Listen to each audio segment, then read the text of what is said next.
Hello everyone and welcome to today's webinar where I'll be talking about the HTA's revised Code of Practice on the donation of solid organs and tissue for transplantation.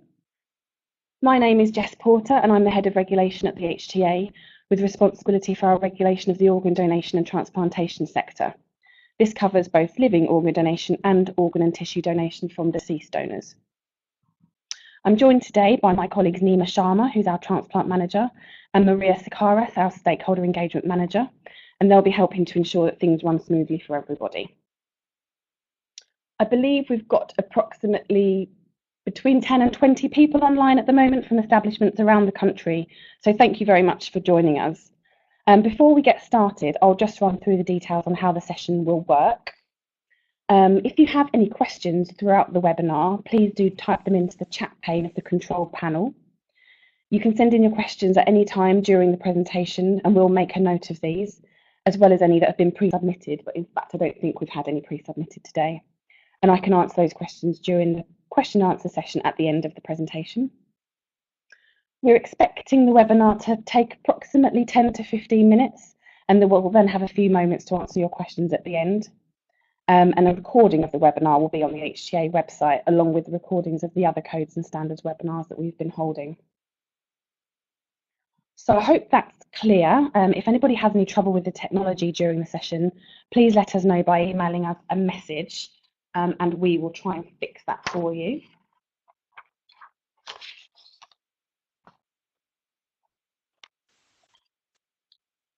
So before I begin, I'd like to remind you of the status of our codes.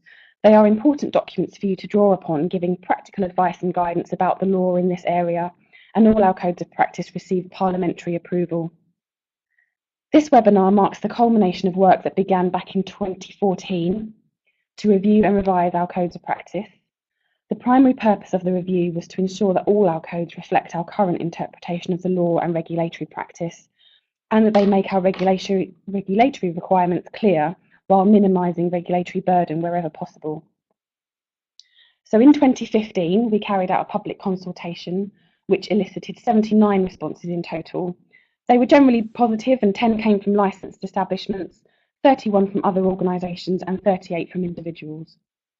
Those received specifically in relation to this code of practice included submissions from a number of our key stakeholders, and we were really pleased about that.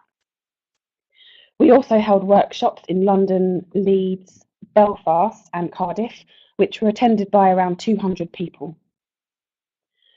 So following that, in December 2016, the code received parliamentary approval and it will come into force on the 3rd of April.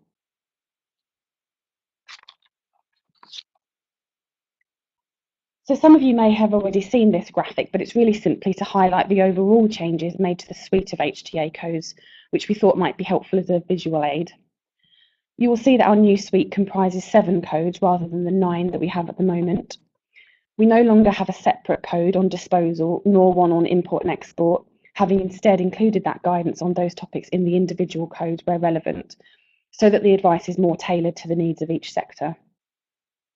Our codes have been subject to review in the past, both in 2009 and then in 2012, so we've been able to make some changes to keep them as current as we can do. The new Code A is the first of the suite of codes, and that's the overarching code. It sits alongside the others and includes information that anyone involved in licensed activities should read, regardless of the regulated sector that they work in. So the purpose of this webinar is to take you through the main changes to the Code of Practice on donation of solid organs and tissue for transplantation. I'd first like to run through what has been added and what has been removed to orientate you around the new code. It's also worth mentioning that Code F, this code, is not associated with HTA licensing standards, unlike the new codes B, C, D and E.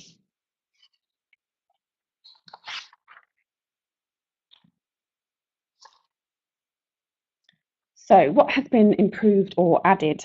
As part of the review, we've tried to ensure that the code has a more accessible structure and that the language used is as clear as possible. We've also included a greater use of illustrative examples and a new and improved glossary. As you will see, there are a few areas where the information already provided has been strengthened and new information has been added. I'd like to draw your attention to these sections in particular. In terms of the information provided on living organ donation, More detailed guidance to reflect the reimbursement of legitimate donor expenses does not constitute reward under the Human Tissue Act, and we've made that clear. We continue to receive inquiries on this aspect of the legislation, so hopefully that will clear things up and make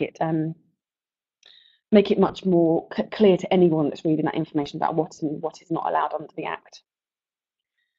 We've provided some clarification around the information required in the statutory referral letter to the HTA. That's the document that refers a living organ donation case from a registered medical practitioner to us for consideration. It's really, really important that the correct information is included in that letter. So that's why we've included a bit more information on that as part of this revision.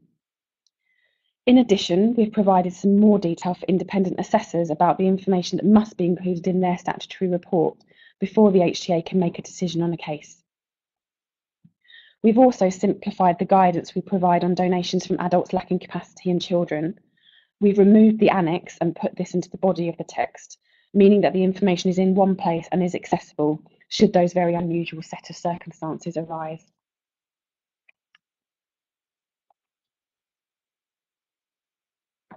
In terms of the information provided on deceased donation, really the main change has been to reflect throughout the code that where we talk about deceased organ donation, we also mean tissue donation.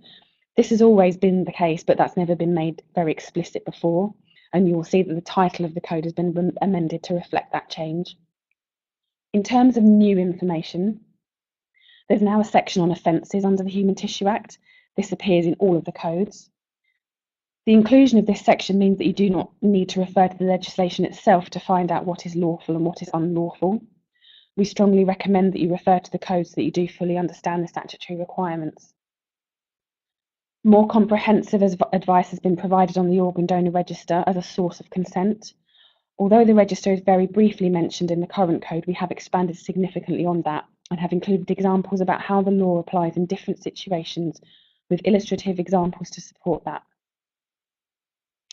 And finally, there's a new section on the legal considerations around placing conditions on consent. This sets out that consent may be limited in a variety of ways, but no organ should be transplanted under a form of consent which seeks to impose restrictions on the class of the recipient of the organ, including gender, race, colour, language, or religion.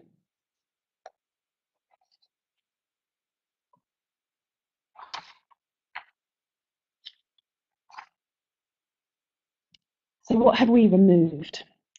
In terms of what's been removed, you'll see that actually very little.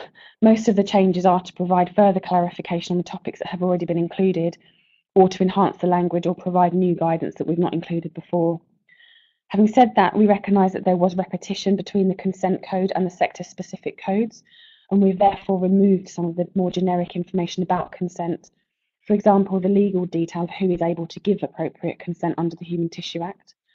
Although it is important that you read Code A, everything you need to know really about consent for organ and tissue donation from an HTA perspective is contained within this code. We've also removed the very detailed descriptions on the types of living organ donations. These are very well established now, and we've moved them to the back of the glossary instead. Finally, we've made clear that although we have a role in making a decision on all living donation cases that take place in Scotland, the law is very different, and we have instead decided to produce a separate guidance document for those people working in this sector in Scotland, and this will be made available in due course.